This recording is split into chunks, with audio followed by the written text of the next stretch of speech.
Hello NEET aspirants, welcome to the new video. KEA ಅವರು ಈ ದಿನ ಅಂದರೆ 1ನೇ ತಾರೀಕು ಅಕ್ಟೋಬರ್ ಒಂದು ನೋಟಿಫಿಕೇಶನ್ ರಿಲೀಸ್ ಮಾಡಿದ್ದಾರೆ regarding medical mop-up, only medical mop-up. ಮತ್ತೆ ಡೆಂಟಲ್ ಮಾಪಪ್, ಆಯುಷ್ ಮಾಪಪ್ ಯಾವಾಗ it will be publish later. ಈಗ ಸದ್ಯಕ್ಕೆ only for medical MBBS course online mop-up round ಮಾತ್ರ ಅನೌನ್ಸ್ ಮಾಡಿದ್ದಾರೆ. ಒಂದಷ್ಟು ಡೀಟೇಲ್ಸ್ ಇದೆ, ಹೊಸ ಡೀಟೇಲ್ಸ್ ತರ ಇದೆ, ಹೊಸ ಥರನೂ ಮಾಡ್ತಿದ್ದಾರೆ ಲಾಸ್ಟ್ ಇಯರ್ಗೆಲ್ಲ ಕಂಪೇರ್ ಮಾಡಿಕೊಂಡ್ರೆ. ಹಾಗಾಗಿ ಈ ಡಾಕ್ಯುಮೆಂಟ್ನ ನೀಟಾಗಿ ನೋಡ್ಕೊಳ್ಳಿ. ಅಪ್ಲೋಡ್ ಮಾಡಿದ್ದಾರೆ ಕೆಇಎ ವೆಬ್ಸೈಟಲ್ಲಿ. ಬಟ್ ಇನ್ನು ಸೀಟ್ ಮ್ಯಾಟ್ರಿಕ್ಸು ಇಲ್ಲ ಅವೈಲಬಲ್ ಸೀಟ್ಸ್ ಯಾವ ಕಾಲೇಜಲ್ಲಿ ಎಷ್ಟೆಷ್ಟು ಸೀಟ್ ಇದೆ ಅಂತ ಇನ್ನೂ ಅಪ್ಲೋಡ್ ಮಾಡಿಲ್ಲ, ಸದ್ಯದಲ್ಲೇ ಮಾಡ್ತಾರೆ. The list of unallotted medical seats after second round seat allotment and the seats cancelled after second round displayed in the KEA website ಅಂತ ಹೇಳಿದ್ದಾರೆ. But it is not yet displayed. But ನೀವು ಈ video ನೋಡ್ತಾ ಇರೋ ಟೈಮ್ಗೆ display ಮಾಡಿರಬಹುದು ಅವರು. These seats will be offered in the mop-up round to the candidates who have qualified in UG NEET 2024 but who have not been allotted medical seat. ನೀವು qualify ಆಗಿದ್ರಿ but ನಿಮ್ಗೆ ಯಾವುದು ಮೆಡಿಕಲ್ ಸೀಟ್ ಅಲಾಟ್ ಆಗಿಲ್ಲ ಅಂದ್ರೆ ಈಗ ನೀವು try ಮಾಡಬಹುದು. Candidates who have allotted seat and cancelled by forfeiting the caution deposit can also participate in the mop-up round. Candidates who have allotted seat, ನಿಮ್ಗೆ allot ಆಗಿತ್ತು, and cancelled, ನೀವು cancel ಮಾಡ್ಕೊಂಡಿದ್ರೆ by forfeiting the caution deposit ನ ಮುಟ್ಟುಗೋಲು ಹಾಕಿಸ್ಕೊಂಡು ನೀವು cancel ಮಾಡಿಸ್ಕೊಂಡಿದ್ದೀರಾ ಅಂದ್ರೆ you can also participate in the mop-up round ಅಂತ ಕ್ಲಿಯರ್ ಆಗಿ ಹೇಳ್ತಿದ್ದಾರೆ. Interested candidates can participate in the mop-up round for the available medical seats. The seats identified as vacancies after second round would also be added. ಯಾವ್ಯಾವುದು vacancy ಅಂತಿದೆಯೋ, ಯಾರ್ಯಾರು seats surrender ಮಾಡಿದಾರೋ ಆ seats ಎಲ್ಲ ಈಗ ನಿಮಗೆ ಅವೈಲಬಲ್ ಆಗುತ್ತೆ. Next very important, medical course fees deposit. ಅಂದ್ರೆ ನೀವು ಕಂಪ್ಲೀಟ್ ಆಗಿ 1 ವರ್ಷದ ಕೋರ್ಸ್ ಮೆಡಿಕಲ್ ಕೋರ್ಸ್ ಫೀನ ಡೆಪಾಸಿಟ್ ಆಗಿ ಕಟ್ಟಲೇಬೇಕು. ಮೊದಲೇ ಕಟ್ಟಿದ್ರೆ ಮಾತ್ರ ನಿಮಗೆ ಮಾಪಪ್ ಅಲ್ಲಿ ಎಲಿಜಿಬಿಲಿಟಿ ಇರುತ್ತೆ. Candidates who are willing to participate in the UG NEET 2024 mop-up round should pay the medical course fee deposit as detailed below. Medical course fees deposit ನ ನೀವು ಕಟ್ಟಿದ್ರೆ ಮಾತ್ರ ನಿಮಗೆ ಎಲಿಜಿಬಿಲಿಟಿ ಬರುತ್ತೆ. ಯಾರ್ಯಾರು ಎಷ್ಟು ಕಟ್ಟಬೇಕು ಅಂತ ಆಮೇಲೆ ನೋಡೋಣ. Candidates who have paid the caution deposit for the second round and did not get any medical seat should pay the medical course fees deposit after deducting the caution deposit amount. ನೀವು second ರೌಂಡ್ಗೆ caution deposit 1 lakh ಕಟ್ಟಿದ್ರಿ, ಈಗ mop-up round ಅಲ್ಲಿ ನೀವು participate ಮಾಡಬೇಕು ಅಂದ್ರೆ ಈಗ ಎಷ್ಟಪ್ಪ ದುಡ್ಡು ಕಟ್ಟಬೇಕು ಅಂದ್ರೆ ಈಗ ಎಷ್ಟು ಫೀಸ್ ಇರುತ್ತೆ medical course fee minus 1 lakh rupees. -1 lakh. For example 1,54,000 ಸೀಟ್ಗೆ ನೀವು ಜಿ ಕ್ಯಾಟಗರಿ ಸೀಟ್ಗೆ ಏನಾದರೂ ನೀವು ಟ್ರೈ ಮಾಡ್ತಿದ್ರೆ ಆಲ್ರೆಡಿ 1 ಲಕ್ಷ ಕೆಇ ಅವ್ರ ಹತ್ರ ಇದೆ, 54,321 ರೂಪಾಯಿ ಕಟ್ಟಬೇಕು. ಇಲ್ಲ ಪ್ರೈವೇಟ್ ಕ್ಯಾಟಗರಿಗೆ ನೀವೇನಾದರೂ ಟ್ರೈ ಮಾಡ್ತಾ ಇದ್ದೀರಾ ಅಂದ್ರೆ 12,867. ಸೊ 1 ಲಕ್ಷ ಕಳೆದ್ರೆ 11,867 ರೂಪಾಯಿ ಕಟ್ಟಬೇಕು. P seats in private category ಏನು ನೀವು ಟ್ರೈ ಮಾಡ್ತಿದ್ರೆ 20 ಲಕ್ಷ ಅದರ ಫೀಸು. ಸೊ ನೀವೀಗ 19 ಲಕ್ಷ ಕಟ್ಟಬೇಕು, ಯಾಕೆಂದ್ರೆ ಆಲ್ರೆಡಿ ಕೆಇ ಅವ್ರ ಹತ್ರ 1 ಲಕ್ಷ ಇದೆ. ಸೊ ಆಮೇಲೆ ಡೀಟೇಲ್ ಆಗಿ ನೋಡೋಣ. So medical course fees deposit after deducting the caution deposit 1 lakh ಅವ್ರ ಹತ್ರ ಇದೆ, ಹಾಗಾಗಿ 1 ಲಕ್ಷ ಮೈನಸ್ ಮಾಡ್ಕೊಂಡು ಉಳಿದಿದ್ದ ಅಮೌಂಟ್ ನೀವು ಕಟ್ಟಬೇಕಾಗುತ್ತೆ. If A candidate gets the medical seat, ನಿಮ್ಗೆ ಏನೋ ಮೆಡಿಕಲ್ ಸೀಟ್ ಸಿಕ್ತು ಅಂದ್ರೆ the medical course fee deposit will be adjusted towards the fees. ನೀವು ಏನು ದುಡ್ಡು ಕಟ್ಟಿರ್ತೀರಾ ಅದನ್ನ ಆ ಫೀಸ್ಗೆ ಅಡ್ಜಸ್ಟ್ ಮಾಡ್ಕೋತಾರೆ. If a candidate gets the medical seat in the mop-up round and fails to report to the college, ನಿಮಗೆ mop-up ಅಲ್ಲಿ seat ಸಿಗುತ್ತೆ, ಆಮೇಲೆ you will fail to report to the college or fails to take admission in the allotted college or likes to cancel the medical seat. ನೀವು report ಮಾಡ್ಕೊಳ್ಳೋದಿಲ್ಲ, ಇಲ್ಲ admission ತಗೊಳಕ್ಕೆ ಹಿಂಜರಿಕೆ ಹೋಗಲ್ಲ, ನೀವು ಇಲ್ಲ ಕ್ಯಾನ್ಸಲ್ ಮಾಡ್ಕೋಬೇಕು ಅಂತ ಏನಾದ್ರು ಅನ್ಸಿದ್ರೆ ನಿಮಗೆ medical course fee deposit will be forfeited. ನೀವೇನ್ ಕಟ್ಟಿರ್ತೀರ 1 ಲಕ್ಷ, ಇಲ್ಲ 12 ಲಕ್ಷ, ಇಲ್ಲ 20 ಲಕ್ಷ, ಕಂಪ್ಲೀಟ್ ದುಡ್ಡನ್ನ ಮುಟ್ಟುಗೋಲು ಹಾಕಿಕೊಳ್ಳಲಾಗುತ್ತದೆ. ಜೊತೆಗೆ candidate has to pay the penalty amount as per the rules. ಅಷ್ಟೇ ಅಲ್ಲ, 1.5 ಲಕ್ಷ, 12 ಲಕ್ಷ, 20 ಲಕ್ಷ ಕಳ್ಕೊಳ್ಳೋದಲ್ಲ, ನೀವು ಪೆನಾಲ್ಟಿ ಸಹ ಕಟ್ಟಬೇಕಾಗುತ್ತೆ. And the candidate will not be eligible to participate in the counselling including AAQ in the coming years. ನೀವೇನಾದ್ರೂ ಅಡ್ಮಿಷನ್ ತಗೊಳ್ಳಿಲ್ಲ, ಇಲ್ಲ seat cancel ಮಾಡ್ಕೊಂಡ್ರಿ, ಹೋಗಿ ರಿಪೋರ್ಟ್ ಆಗ್ಲಿಲ್ಲ ಅಂದ್ರೆ ನೀವು ಕಟ್ಟಿರೋ ದುಡ್ಡು ಹೋಗುತ್ತೆ, ಪೆನಾಲ್ಟಿನೂ ಹಾಕ್ತಾರೆ. ಜೊತೆಗೆ ಮುಂದಿನ ವರ್ಷ ನೀವು ಕೆಇಎ ಕೌನ್ಸಿಲಿಂಗ್ ಅಲ್ಲಾಗ್ಲಿ AAQ ಕೌನ್ಸಿಲಿಂಗ್ ಅಲ್ಲಾಗ್ಲಿ ಪಾರ್ಟಿಸಿಪೇಟ್ ಮಾಡ್ಲಿಕ್ಕೆ ಆಗಲ್ಲ. ಇದನ್ನ ಈ ಪ್ಯಾರಾಗ್ರಾಫ್ ನೀಟಾಗಿ ಓದ್ಕೊಳ್ಳಿ. ಆಮೇಲೆ ಅದು ಗೊತ್ತಿಲ್ಲ ಇದು ಗೊತ್ತಿಲ್ಲ ಅಂತ ಏನು ಹೇಳ್ಬೇಡಿ. Next, last point to the fee paid at the KEA for other courses will not be considered as medical course fee deposit. Engineering ಕಟ್ಟಿರ್ತೀರಾ, ಫಾರ್ಮಾ ಸೈನ್ಸ್ ಕಟ್ಟಿರ್ತೀರಾ, ಇಲ್ಲ AGBSC ಇಲ್ಲ ವೆಟರ್ನರಿ ಯಾವುದಕ್ಕೋ ಫೀಸ್ ಕಟ್ಟಿರ್ತೀರಾ, ಅದನ್ನ ಮೆಡಿಕಲ್ ಕೋರ್ಸ್ ಫೀ ಡೆಪಾಸಿಟ್ಗೆ adjust ಮಾಡ್ಕೊಡೋದಿಲ್ಲ. ನೀವು ಹೊಸದಾಗಿ ಕಂಪ್ಲೀಟ್ ದುಡ್ಡು ಕಟ್ಟಬೇಕಾಗುತ್ತೆ. ಈಗ ನೋಡೋಣ medical course fees deposit details. ನೀವು ಓನ್ಲಿ ಗವರ್ನಮೆಂಟ್ ಸೀಟ್ಸ್ಗೆ ಟ್ರೈ ಮಾಡ್ತಾ ಇದ್ದೀರಾ ಅಂತ ತಿಳ್ಕೊಳ್ಳಿ. Only government seats. You cannot afford private category seats, NRI, others ಕೋಟಾಗಾರ ಯಾವುದು ನೀವು ಟ್ರೈ ಮಾಡ್ತಿಲ್ಲ. ಓನ್ಲಿ ಗವರ್ಮೆಂಟ್ ಕೋಟಾ ಅಂದರೆ 1,54,321 ರೂಪಾಯಿ ಕಟ್ಟಬೇಕು. ಆಗ you will be allowed to enter only G seat options. ನೀವು ಗವರ್ಮೆಂಟ್ ಕ್ಯಾಟಗರಿ ಸೀಟ್ಸ್ ಮಾತ್ರ ಆಪ್ಷನ್ ಎಂಟ್ರಿ ಮಾಡಬೇಕಾಗುತ್ತೆ. ಮೊದಲೇ ಏನಾದರೂ ನೀವು 1 ಲಕ್ಷ ಕಟ್ಟಿಬಿಟ್ಟಿದ್ರೆ 54,321 ಈಗ ಕಟ್ಟಬೇಕಾಗುತ್ತೆ. ನೆಕ್ಸ್ಟ್, ಪ್ರೈವೇಟ್ ಕೋಟಾ ಸೀಟ್ಸು ಇರಲಿ. ಗವರ್ಮೆಂಟು ಟ್ರೈ ಮಾಡ್ತೀನಿ, ನನಗೆ ಪ್ರೈವೇಟ್ ಕೋಟಾದಲ್ಲೂ ಟ್ರೈ ಮಾಡ್ತೀನಿ, ಎಲ್ಲಿ ಬೇಕಾದ್ರೂ ಸಿಗಬಹುದು, ನನಗೆ ಗವರ್ಮೆಂಟ್ ಮಿಸ್ ಆದರೆ ಪ್ರೈವೇಟ್ ಅಲ್ಲಾದ್ರೂ ನಾನು ಜಾಯ್ನ್ ಆಗಿ ರೆಡಿ ಇದ್ದೀನಿ ಅಂದರೆ 12,867 ರೂಪಾಯಿ ಕಟ್ಟಬೇಕಾಗುತ್ತೆ. ಅಕಸ್ಮಾತ್ ನೀವು ಮೊದಲೇ ಕಾಷನ್ ಡೆಪಾಸಿಟ್ ಕಟ್ಟಿ ಅದು KE ಅವ್ರ ಹತ್ರ ಇದೆ ಅಂದರೆ 11,867 ರೂಪಾಯಿ ಕಟ್ಟಿದ್ರೆ G category seats, P category government quota as well as private quota ಸೀಟ್ಸ್ಗೆ ನೀವು ಮಾಪಪ್ ರೌಂಡ್ಗೆ ಎಲಿಜಿಬಿಲಿಟಿ ಇರುತ್ತೆ. ನೀವು ಆಪ್ಷನ್ ಎಂಟ್ರಿ ಅವೆರಡು ಮಾಡಬಹುದು. ಇಲ್ಲೆಲ್ಲೂ ಸಿಗಲ್ಲ, ಗವರ್ಮೆಂಟ್ ಸೀಟ್ ಸಿಗ್ತಿಲ್ಲ ನಿಮಗೆ, ಪ್ರೈವೇಟ್ ಕೋಟಾ ಸಿಗಲ್ಲ ಅನ್ಸುತ್ತೆ.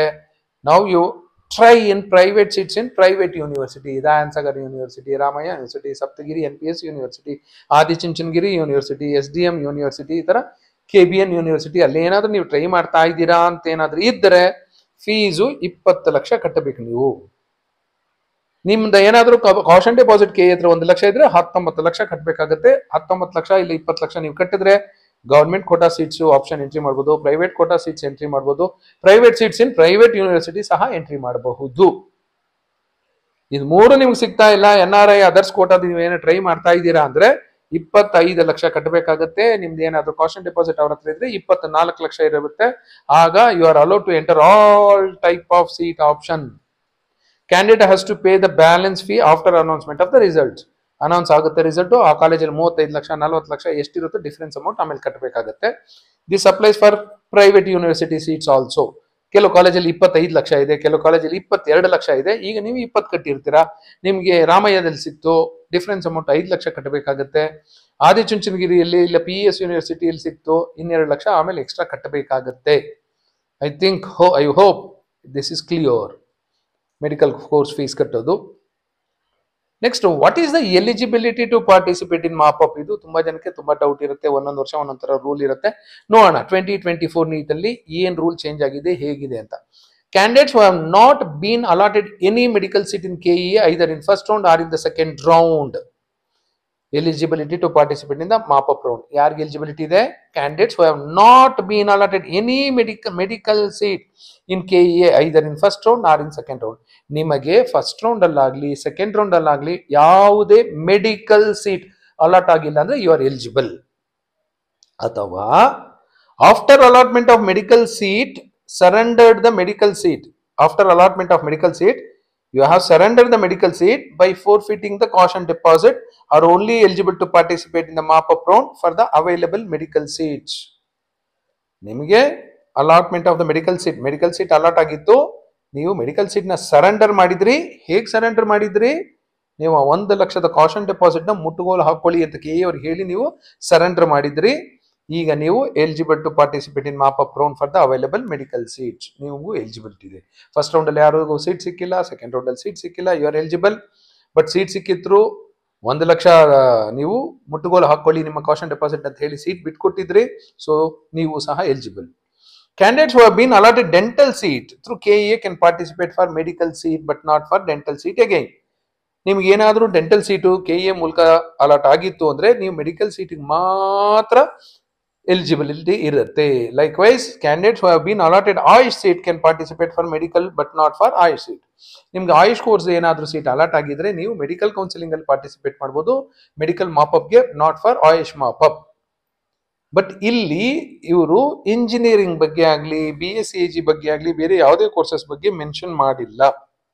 ಸೊ ಇದರ ಬಗ್ಗೆ ನಾನು ಏನು ಹೇಳಲಿಕ್ಕೆ ಆಗೋದಿಲ್ಲ. ಸೊ ನಿಮ್ಗೆ ಏನಾದರೂ ಡೌಟ್ ಇದ್ರೆ ದಯವಿಟ್ಟು KEA ಅವ್ರನ್ನೇ ಕೇಳಿ. ಯಾಕೆಂದ್ರೆ ಇದರಲ್ಲಿ ಇರೋಷ್ಟೇ ಕ್ಲಾರಿಟಿ ನಾನು ನಿಮಗೆ ಕೊಡ್ಲಿಕ್ಕೆ ಸಾಧ್ಯ. ಯಾಕಂದ್ರೆ ಇಂಜಿನಿಯರಿಂಗ್ ಅಲ್ಲಿ ಅಡ್ಮಿಟ್ ಆಗಿರ್ತೀರಲ್ಲ, ಸೀಟ್ ಸಿಕ್ಕಿರುತ್ತೆ ಸೆಕೆಂಡ್ ರೌಂಡ್ ಅಲ್ಲಿ. ಚಾಯ್ಸ್ 2 3 ಕೊಟ್ಟಿರ್ತೀರ ಸೆಕೆಂಡ್ ರೌಂಡು. ಸೊ ಈಗ ನೀವು ಮೆಡಿಕಲ್ ಮಾಪಪ್ ಅಲ್ಲಿ ಪಾರ್ಟಿಸಿಪೇಟ್ ಮಾಡಬೇಕು ಅಂತ ಅನ್ಸಿರುತ್ತೆ ನಿಮಗೆ. As per my knowledge you are eligible, but ಇಲ್ಲೆಲ್ಲೂ ಮೆನ್ಷನ್ ಮಾಡಿಲ್ಲ, ಮಾಡಬೇಕಾಗಿತ್ತು. ಸೊ ನಿಮ್ಗೆ ಡೌಟ್ ಇದ್ರೆ ದಯವಿಟ್ಟು contact KEA. Please read the following instruction. ಅವರೇ ಪಾಪ ರಿಕ್ವೆಸ್ಟ್ ಮಾಡ್ತಾ ಇದ್ದಾರೆ, ದಯವಿಟ್ಟು ಇನ್ಸ್ಟ್ರಕ್ಷನ್ಸ್ ಓದ್ಕೊಳ್ಳಿ ಅಂತ.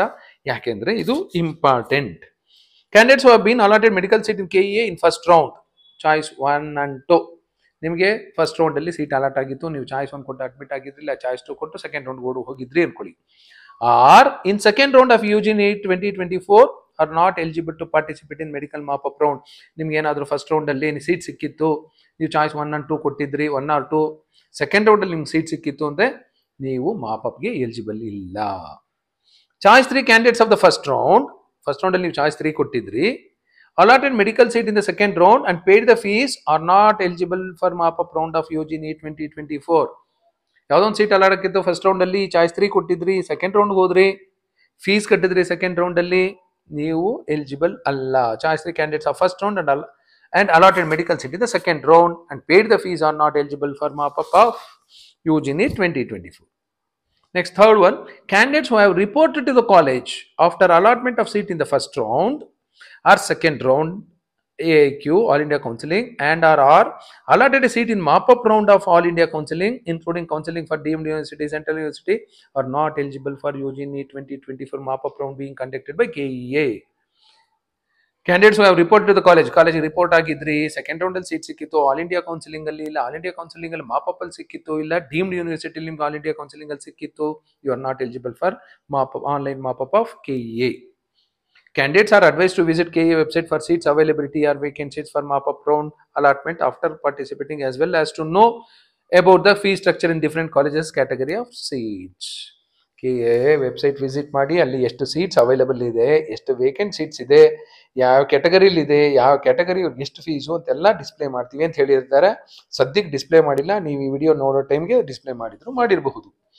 Candidates are also advised after knowing or confirming the fee structure and after discussion with the parents participate in this mop-up round. Fee structure ನ ನೋಡ್ಕೊಳ್ಳಿ, ಯಾವ ಕಾಲೇಜಲ್ಲಿ ಎಷ್ಟೆಷ್ಟಿದೆ ಅಂತ, ಆ ಕಾಲೇಜ್ನ ಆಪ್ಷನ್ ಎಂಟ್ರಿ ಮಾಡಬೇಕಾ ಬೇಡವಾ ಅನ್ನೋದು ನೋಡ್ಕೊಳ್ಳಿ.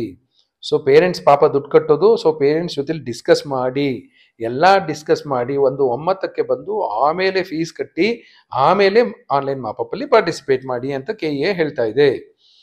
Candidates who are already admitted to Ayush and dental colleges, ಇದು ಮೋಸ್ಟ್ ಇಂಪಾರ್ಟೆಂಟ್ ನೋಡ್ಕೊಳ್ಳಿ. Candidates who are already admitted to Ayush and dental colleges are advised to attend this round only if they are interested. Already ನೀವು dental ಆಯುಷ್ಗೆ admit ಆಗೋಗಿದ್ದೀರಾ, ನಿಮಗೆ interest ಇದ್ರೆ ಮಾತ್ರ participate ಮಾಡಿ ಅಂತ ಹೇಳ್ತಾ ಇದ್ದಾರೆ. ಅದರ ಜೊತೆಗೆ most important, after confirming of getting the original documents with in the stipulated time from the present college. ಈಗ ನೀವು ಯಾವುದೋ ಒಂದು college, dental college, AYUSH college admit ಆಗಿದ್ದೀರಾ, ಆ ಕಾಲೇಜಿಂದ ಒರಿಜಿನಲ್ ಡಾಕ್ಯುಮೆಂಟ್ಸ್ ತಗೋಬರುವ ಜವಾಬ್ದಾರಿ ನಿಮ್ಮದು ಮಾತ್ರ ಅಂತ ಹೇಳ್ತಾ ಇದ್ದಾರೆ.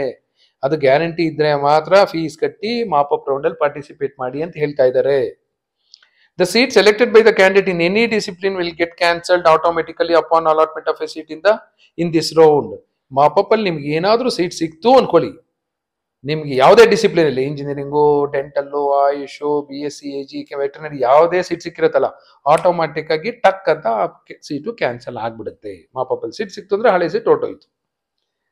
For any reason they will not get back the old seat but to compulsory join the allotted college. ಇಲ್ಲ ನನಗೆ ಮಾಪಪ್ ಅಲ್ಲಿ ಸಿಕ್ಕಿದೆ, ಕಾಲೇಜ್ ಬೇಡ, ನಾನು ಡೆಂಟಲ್ಲೇ ಮಾಡ್ತೀನಿ, ಆಯುಷ್ ಮಾಡ್ತೀನಿ, ಇಂಜಿನಿಯರಿಂಗ್ ಮಾಡ್ತೀನಿ, ವೆಟರ್ನರಿ ಮಾಡ್ತೀನಿ ಅಂತ ಆಮೇಲೆ ಹೇಳಕ್ಕಾಗಲ್ಲ. ಹೇಳಿದ್ರು ಯಾರು ಅಲ್ಲಿ ಕೇಳೋದಿಲ್ಲ. ನಿಮ್ಗೆ ಸೀಟ್ ಅಲಾಟ್ ಆದ ತಕ್ಷಣನೇ ನಿಮ್ಗೆ ಪ್ರೀವಿಯಸ್ ಆಗಿ ಅಲಾಟ್ ಆಗಿತ್ತಲ್ಲ ಆ ಸೀಟು ಹೊರಟೋಗುತ್ತೆ. ಕ್ಲಾರಿಟಿ ಇರ್ಲಿ ಇದು. Next most important 7th point ನೋಡ್ಕೊಳ್ಳಿ, ಯಾಕೆಂದ್ರೆ KEA ಅವರು ಎಲ್ಲೂ ಸಿಕ್ಕಾಕೊಳ್ಳೋದಿಲ್ಲ, ನಿಮ್ಮನ್ನೇ ಸಿಕ್ಕಾಕ್ಸ್ತಾರೆ.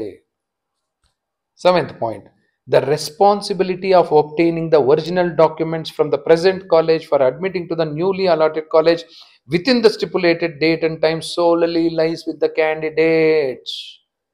Candidate ನ ಜವಾಬ್ದಾರಿ ಏನು, ಒರಿಜಿನಲ್ ಡಾಕ್ಯುಮೆಂಟ್ಸ್ ನ ನಿಮ್ಮ ಪ್ರೆಸೆಂಟ್ ಕಾಲೇಜ್, ಈಗ BDS ಮತ್ತೆ ಆಯುಷ್, ಇಲ್ಲಿ ಇಂಜಿನಿಯರಿಂಗ್ ಬಗ್ಗೆ ಮಾತಾಡ್ತಾ ಇಲ್ಲ ಇವರು, ಅದಕ್ಕೆ ನಾನು ಏನು ಹೇಳಲಿಕ್ಕೆ ಹೋಗೋದಿಲ್ಲ. ಆಯುಷ್ ಮತ್ತೆ BDS ಕಾಲೇಜ್ಗೆ ಅಡ್ಮಿಟ್ ಆಗ್ಬಿಟ್ಟಿದ್ದೀರಾ, ನೀವು ಒರಿಜಿನಲ್ ಡಾಕ್ಯುಮೆಂಟ್ ಸಬ್ಮಿಟ್ ಮಾಡಿದ್ದೀರಾ.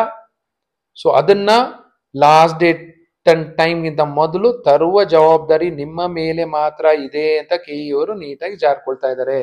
ಕೆ ಇವರು ಕಾಲೇಜಿಗೆ ಹೇಳೋದಿಲ್ಲ ಮಾಪಪ್ ಅಲ್ಲಿ ಇವ್ರು ಸೀಟ್ ಸಿಕ್ಕಿದೆ ದಯವಿಟ್ಟು ಅವ್ರು ಮಾರ್ಕ್ಸ್ ಕಾರ್ಡ್ ವಾಪಸ್ ಕೊಡಪ್ಪ ಅಂತ.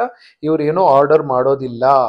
The complete responsibility lies with the students to obtain the original documents from the present college for admitting to the newly allotted college within the stipulated date and time.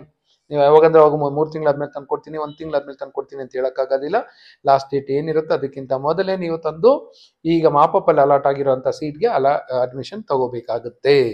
So point number 7ಗೆ ಒಂದು star ಹಾಕೊಂಡು ನೀಟಾಗಿ ಓದ್ಕೊಳ್ಳಿ. Candidates have to compulsorily report to the allotted college on or before the last date prescribed, and if a candidate fails to report to the allotted college, they will not be having any seat in their favor. They will lose both the seats and fee will not be refunded. Candidates mop-up ಅಲ್ಲಿ ಯಾವ seat allot ಆಗುತ್ತೋ ಅದಕ್ಕೆ direct ಆಗಿ ಹೋಗಿ admission ತಗೊಳ್ಳೇಬೇಕು. ತಗೊಳ್ಳಿಲ್ಲ ಅಂದ್ರೆ ಈ seat ಇರೋದಿಲ್ಲ, ಮೊದಲು ಅಲಾಟ್ ಆಗಿತ್ತ ಆ ಸೀಟು ಅಲಾಟ್ ಇರೋದಿಲ್ಲ, ವಾಪಸ್ ದುಡ್ಡು ಕೊಡೋದಿಲ್ಲ. ಆಲ್ರೆಡಿ ನೀವು ಫೀಸ್ ಕಟ್ಟಿರ್ತೀರಾ, ಡೆಂಟಲ್ ಅಲ್ಲೂ ಫೀಸ್ ಕಟ್ಟಿರ್ತೀರಾ, ಇಲ್ಲ ಮೆಡಿಕಲ್ ಫೀಸು ಅಂತ ಇಲ್ಲೂ ಕಟ್ಟಿರ್ತೀರಾ, ಎರಡೂ ಫೀಸ್ ಹೋಗುತ್ತೆ, 2 ಸೀಟು ಹೋಗುತ್ತೆ. After the seat allotment in this round candidate has to compulsory report to the allotted college ಅಂತ ಬೋಲ್ಡ್ ಲೆಟರ್ಸ್ ಅಲ್ಲಿ ಬರ್ದಿದ್ದಾರೆ. ಬೋಲ್ಡ್ ಲೆಟರ್ಸ್ ಅಲ್ಲಿ ಬರ್ದಿದ್ದಾರೆ ಅಂದ್ರೆ ಇದು ತುಂಬಾ ಇಂಪಾರ್ಟೆಂಟ್, ನೀವು ಓದಲೇಬೇಕು ಅಂತ. ಸೀಟ್ ಅಲಾಟ್ ಆಯ್ತು ನೀವು ಕಂಪಲ್ಸರಿ ಅಲ್ಲಿಗೆ ಅಡ್ಮಿಟ್ ಆಗಲೇಬೇಕು. ಆಪ್ಷನ್ ಎಂಟ್ರಿ ಯಾವಾಗ ಮಾಡಬಹುದು? ಆಯ್ತು, ಇಷ್ಟೆಲ್ಲ ಆಯ್ತು, ಏನೇನೋ ಕಂಡೀಷನ್ ಆಯ್ತು, ತುಂಬಾ ಜನ ಹೆದರ್ಕೊಂಡ್ಬಿಡ್ತಾರೆ ಇದನ್ನೆಲ್ಲ ಓದ್ಬಿಟ್ಟು.